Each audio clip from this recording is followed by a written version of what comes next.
but we appreciate you coming on and hopefully explaining all this to us. Yeah, no problem at all. It's I'm hopefully I'll figure it out at some point too because it is quite confusing.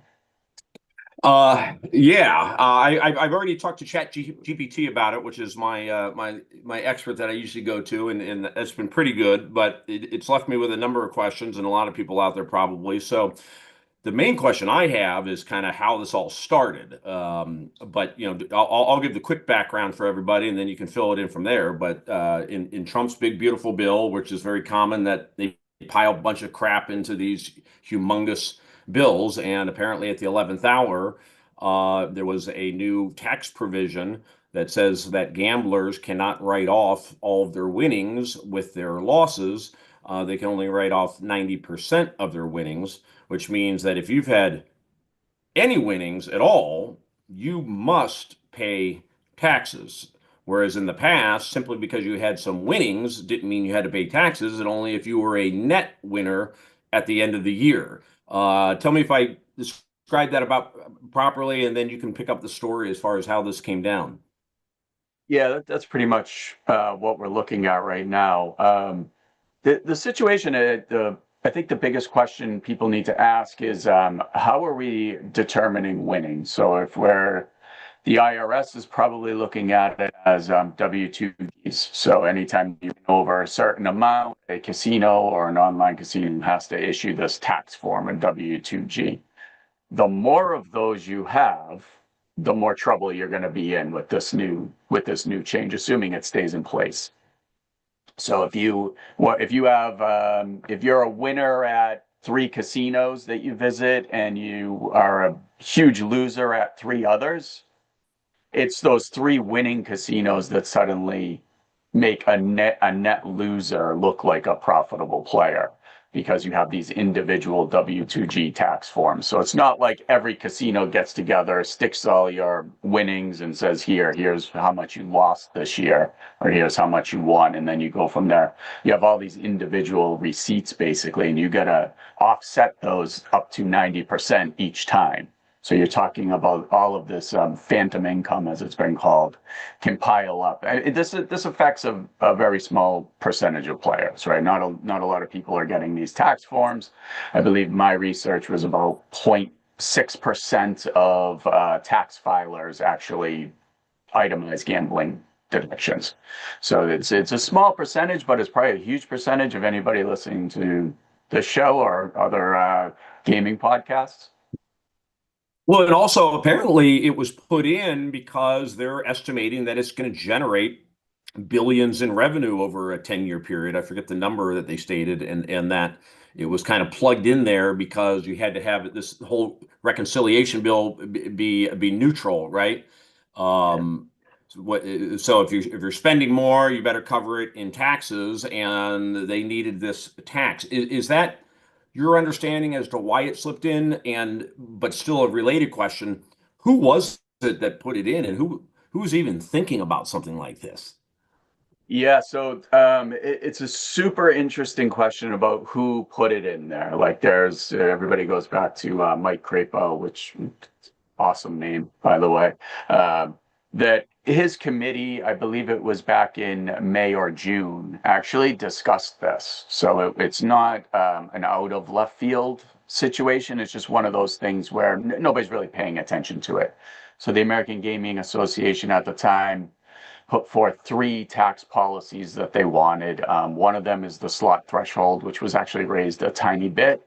Another one was to keep the 100% gambling loss deduction. So they submitted testimony in the form of a letter to this committee saying, hey, I think you shouldn't, here's why you shouldn't do this.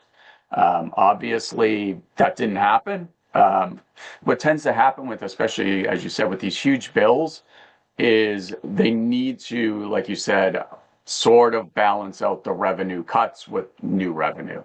It has to do that in a very specific way in Congress. I won't get too into the details, but it's called the bird bath, which is, if anybody wants to go down a rabbit hole of how that started. So what happens is you have probably 1,000 of these committee reports that have ways to generate $1.1 billion over 10 years. And they go, well, this one will work because it fits into this reconciliation bill and the rules around that. And then other ones that sort of ends up on who's got the better lobbyists and who has more priorities over these things. But yeah, you do kind of, if you're the industry, you probably feel like this came out of nowhere because nobody was talking about it. I didn't hit my radar till it happened. So it's just one of those things where bad policy gets slipped in at the end. Yeah, yeah. I mean, again, as far as where it's coming from, it could have been the fact that somebody is pointing out that, oh, these gamblers are always able to offset winnings with losses because there's only a small percentage of winnings that is reported, right? It's only certain events that create an actual, what's the tax form that they're issuing? Is it a 1099 or? W2G is the tax for gambling wins. Yeah. So in the past, these gamblers probably rarely, even the ones that reported, rarely paid tax because you've got these W2Gs, but you've got lots of other winnings that weren't reported, and you got plenty of losses to write off against that. So whether even if you had a winning year, you're probably not paying any tax. Yeah. Well, one of my favorite tweets on this whole topic was somebody said, "Oh, the number of gamblers correctly reporting their winnings now has gone from 0.0002% to 0.0001%." So it is one of those things where, it's just hope you don't get audited, right? Like, and if you do, like, look at all these, just go to the convenience store parking lot and grab a bunch of dead scratch tickets and be like, yeah, look at all these scratch tickets I bought. I saved them all. Um, Exactly. so, so yeah, there are ways around it, but this actually is a reversion, I would say.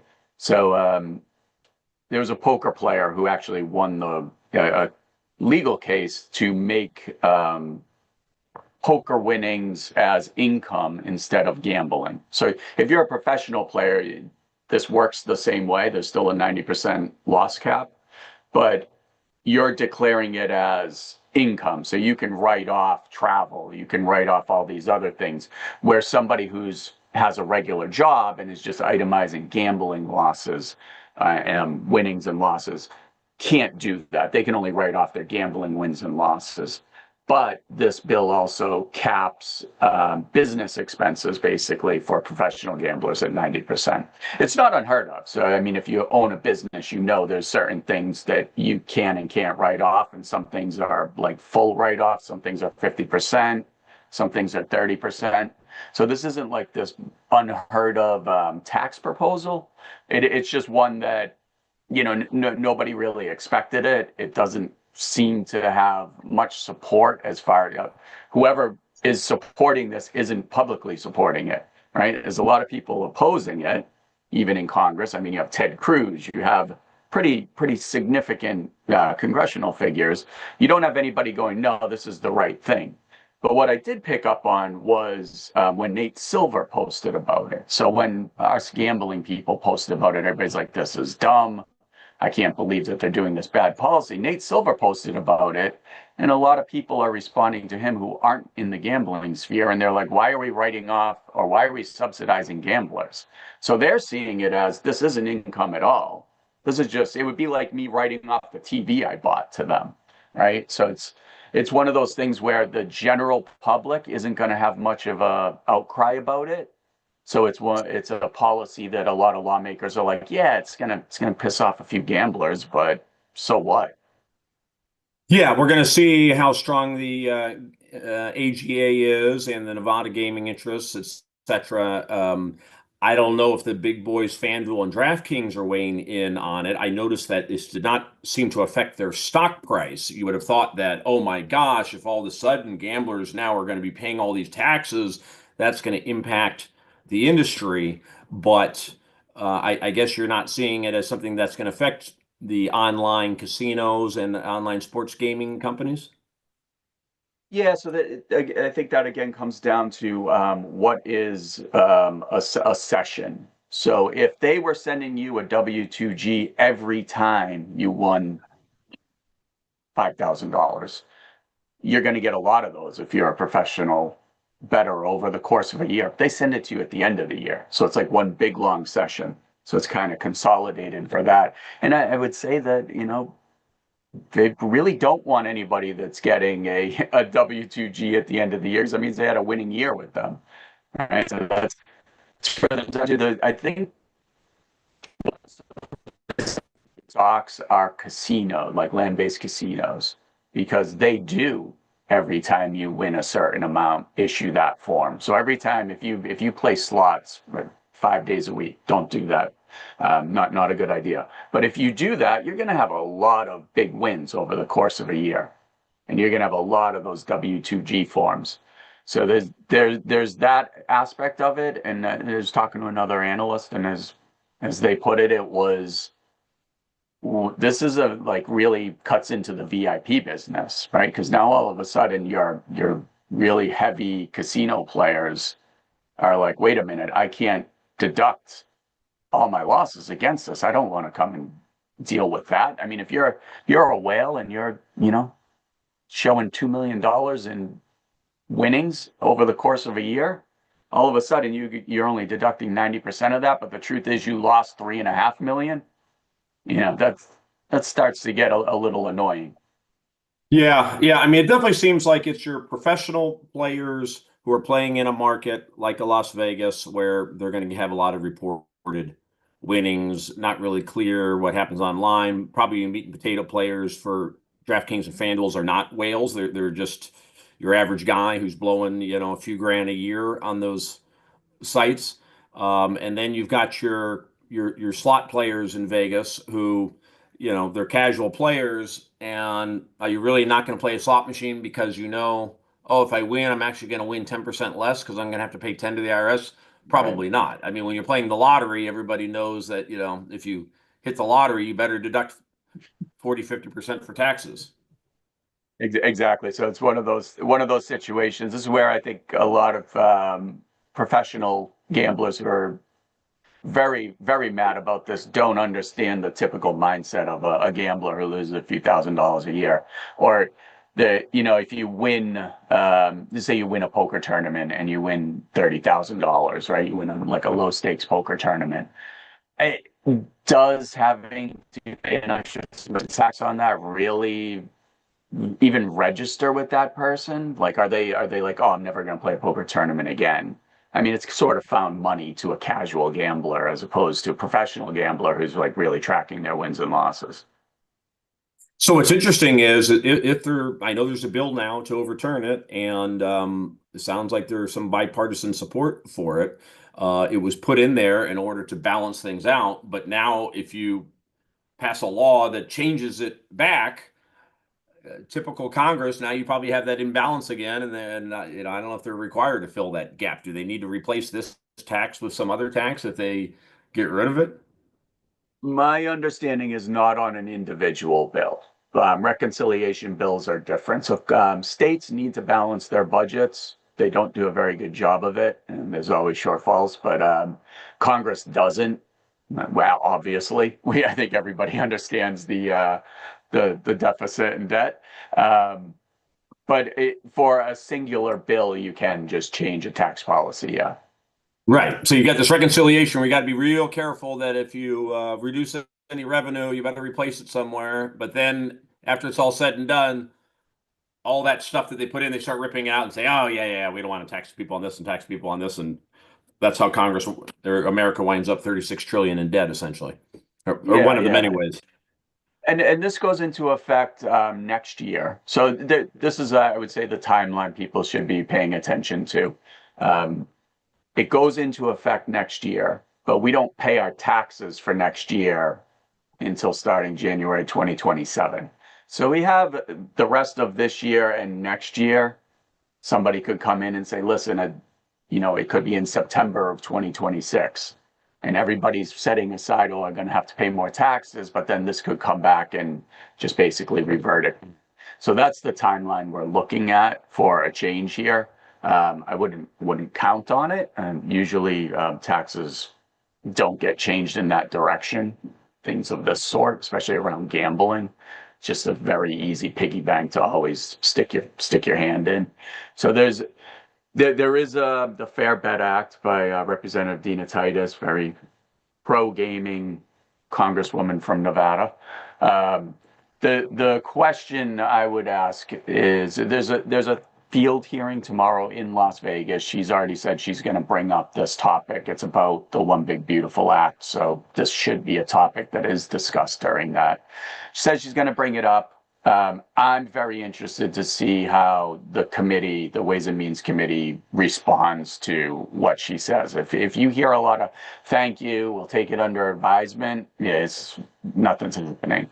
If you start hearing some like pushback questions, like, "Well, why is this the case?" or total agreement with things, then I would say, okay, maybe there is a chance that this does get reverted back to what it was before. All right, well, let's in the time we got left, let's hit on California because it's kind of becoming a hotbed for what I would call gray online gambling that's happening out there, and some very big companies have emerged from what I would consider to be gray gambling. PrizePicks being perhaps the best example of that. I mean, it's a huge company now, and it's all based on a model that had questionable legality to begin with. California is the hotbed because, of course, we don't have legal sports betting, legal online betting, yet it's the biggest market as far as the state goes. So these other products that are out there are becoming a really big deal here in California, and I guess are about to head to the courts. So let's just kind of tick through some of them. So one of them is, all this kind of started with fantasy sports. That's how FanDuel started, was all fantasy, building a team, competing with your friends team. Then it became something you could bet on, your football or baseball team against their team. And then that ended up turning into essentially legal sports betting, as long as the state allowed it, just traditional sports betting. So in California, we're still stuck with fantasy sports, but you've got PrizePicks that basically came up with this model where you're no longer playing against your friends, you're playing against the house. And that seems to be a substantial change to what always made fantasy legal, was that you were playing against other players, and now PrizePicks allows you to play against the house. And that is getting challenged, and in California is one of the places I guess it's getting challenged. And what's the status of PrizePicks? Yeah, so this comes down to what I would say is poorly written laws and regulations throughout the country. So you have a lot of a lot of states that legalized daily fantasy sports as we know it, which is just that traditional, like you were saying, you're playing against, other people, peer to peer. But what they did was they just borrow language from other laws because they don't know what they're talking about when they write these laws. So they're like, oh, well, that sounds right. And then they put it in, and the industry is always much smarter than the lawmakers. And they're like, oh, there's a loophole there. And it doesn't say anything about peer to peer in this law. So therefore, that's okay. So yeah, so PrizePicks, Underdog, and to your point, I mean, you're talking about unicorn companies now, right? These are serious players in the space. They've been offering against the house fantasy sports, basically. In California, the Attorney General's office recently had a negative opinion on fantasy sports after, I don't know, 10 years of people asking them to produce one. Someone finally did. And what happened was PrizePicks and Underdog pulled their against the house versions of their games and started offering peer-to-peer versions of the same thing. So that's kind of where California is now.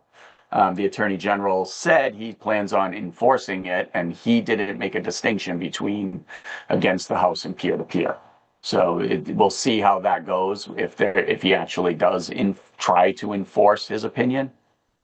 So let me ask something. If his issue doesn't, his opinion doesn't hinge on whether it's peer to peer versus betting against the house, then what is his problem with PrizePicks and their fantasy sports? So If he it's not thinks that, all of it is illegal. He considers anything daily fantasy sports illegal. anything Um, daily, that's the yeah, key.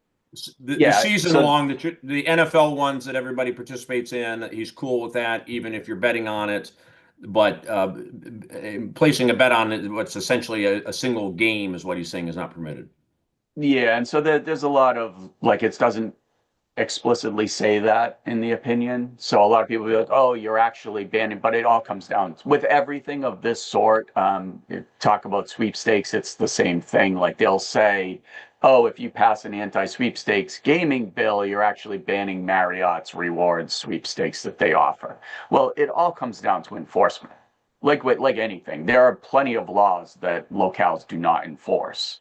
So are you really in jeopardy if you offer that? It's kind of an unwritten rule that this is not a law that's going to be enforced.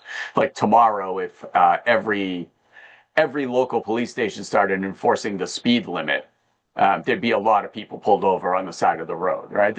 We have a general understanding that if it's 35, you can go 45. There's that's where that stuff comes in. Right, but PrizePicks is a big company, and they need to be very careful as to what they do. They're on everybody's radar at this point. So if you're saying that this opinion pretty much interprets California law, that fantasy is a season-long game and not daily, right? That's basically what this opinion is saying. Yes. So are they going to go after PrizePicks if PrizePicks continues to offer daily? If I was gonna bet on sorry, trade on this on a prediction market site, I would say no. Prize Picks and some other companies, they've won lawsuits on this, like what is daily fantasy sports. I don't think there's any question about like peer to peer and that. And California has a very, it kind of comes down to how a state interprets gambling, like what is prize consideration and then how much skill is involved in the game. Is Yeah. it gambling or not? So, I I always mean, thought that the weakness for PrizePicks was the fact that it was against the house, not the daily element. And it looks like PrizePicks looks at it the same way, because their reaction is to change that part. And they don't seem to be in fear of, getting hit on the daily part. So my next yeah. question is it your understanding that PrizePicks has implemented this nationwide, or just in California, the fact that it's now peer to peer? Um, they offer this pretty much everywhere. Some states they do offer both. Some states are just I don't quote me on this one, anyone, but I believe there might be some states where they don't have the peer-to-peer version of their game there. Um, but some states are fine with it. So you have to. It's the U.S. Every state's gambling laws are so different. So they switched it in New York. New York's now cool with their peer-to-peer version. They did the same in Florida. I don't think Florida's ruled on it. They, I believe, won a case in Illinois about this, so they're offering peer-to-peer there. So there's a lot of I believe if California actually tries to enforce this, it will just end up in the courts. And I don't think the AG really wants to go through that type of costly lawsuit over daily fantasy sports. Yeah. So PrizePicks I'm personally familiar with, because I actually have a PrizePicks account, and every once in a while I'll place a wager on there. In California, that's one of the few places we can legally do it, at least legal for now. So I just bet on the British Open, and it's very simple. I took two different players over under on the number of strokes that they would have in the last round of the tournament. So as far as I could tell, it wasn't peer to peer. This is just I just did this like a week ago, but I don't know. Maybe they figured out a way to do it where I don't realize that it actually is peer to peer. But it would seem to me, if that's peer to peer, they would have had to match me up with somebody. I took the under on strokes for these two different golfers. Would they have had to match me up with somebody that took the over on that? And I don't know how they do that. And not seeing it, I don't know. I don't know if they match you up. Prediction markets use a market maker when somebody's not on the other side of the bet. So somebody's got to be on the other side of the bet, and I would I would guess that maybe there's a argument that as long as it's not prize picks, that it's peer to peer. I mean, that's how I would look at that. I don't know the specifics of your case. I don't know if maybe they did match you up with another player or or how that So works. wait, what you're suggesting is a market maker that's working with PrizePicks. In other words, they work with some third party that's just saying, hey, look, I'll take the other side of all the action. That is something that could happen. So you're in California, so I don't know if you're familiar with the third-party player dealers at card rooms who Yeah. rotate the deal. So you kind of have basically a similar type situation. Again, I don't know if that's the case of what they're doing though. Yeah, well, I hadn't thought about that, but that's very interesting. That would be a pretty lucrative business to be in, to be the third party booking all the action. Um, then you got to figure out how does Prize Picks make their money because the only reason to take the other side of the action is if you get to essentially be the house. Prize Picks is a very profitable model for them. A typical two team parlay, typically pays 2.6 to 1, and they're paying 2 to 1. So they're paying significantly lower than a typical two-team parlay, even though that bet on two golfers, that's a two-team parlay. It's a very simple Las Vegas bet. I bet, over under on two different golfers. That's a basic Las Vegas two-team parlay, even though PrizePicks has been getting away with calling it fantasy sports. It's all in the language now. That's what I've learned over the past I don't know, 8 years. If you just call it something different, everybody has to go along with you, right? You don't. Yeah. One of my favorite tweets on this of all time was Chris Grove, when one of the I believe it was one of the FanDuel or DraftKings founders said something about I this is what I see is going to happen, and he said I entry fee you do, because they just wouldn't use the term bet at that point. And we're kind of seeing the same thing with the prediction markets now. So it's like, yeah, I trade that you do. Yeah, so he describe for us the prediction markets real quick. How big are they, and what is their model? So it's basically, if you've ever seen the election odds on basically any show, Fox uses them, MSNBC uses them. They have those two graphs, and they give you a percentage, and people are on either side of that, and it's basically you can trade in and out of it. So they've started doing that. Kalshi has anyway started doing that for sports contracts, where they offer it's basically a binary choice. Will Team X win the game? Yes, no. There's a price on each one. Again, it's supposed to be from a pool of people, but there are market makers when there isn't somebody on the other side of the bet. So it's basically it's a roundabout weighted sports bet in all 50 states, because they are CFTC regulated and licensed. So until the CFTC says stop doing that, which the CFTC is not going to do under Which is current commodities terms. trading, right? Yeah, yeah. So it's basically like any swap, anything that you can think of. What But in was commodities, I thought in commodities trading, you actually do own corn and you're trading corn contracts. Isn't that right? you're hedging against the price of corn. So it started off as if you were a farmer and you were worried about your crop prices, you could then hedge against those on these CFTC markets, right? So you could say, if you were a gambler and you were worried about this loss deduction cap, you could bet that, or trade on one of these platforms saying, I do not think this will be overturned. So you're hedging your bet that, oh, well, if it's not overturned, I have the winning bet on that side. So it's almost like a hedge. That's how they were designed. What you Gotcha. have now is just this Pandora's box of options, where it's sports betting, just in the Bugs Bunny cartoon sheep's clothing.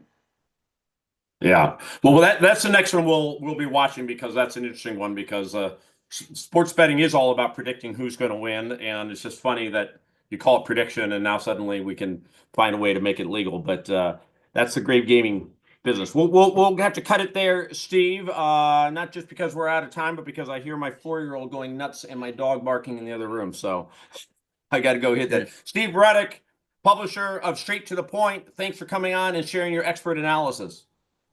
Anytime. Appreciate you. All right. And where can people find you? You can find me on X on Twitter at Steve Ruddock, or straight to the point.substack.com. Okay. Awesome. And thank you all for watching and listening to another great episode of Double Down with Breslo. We'll be back soon with more.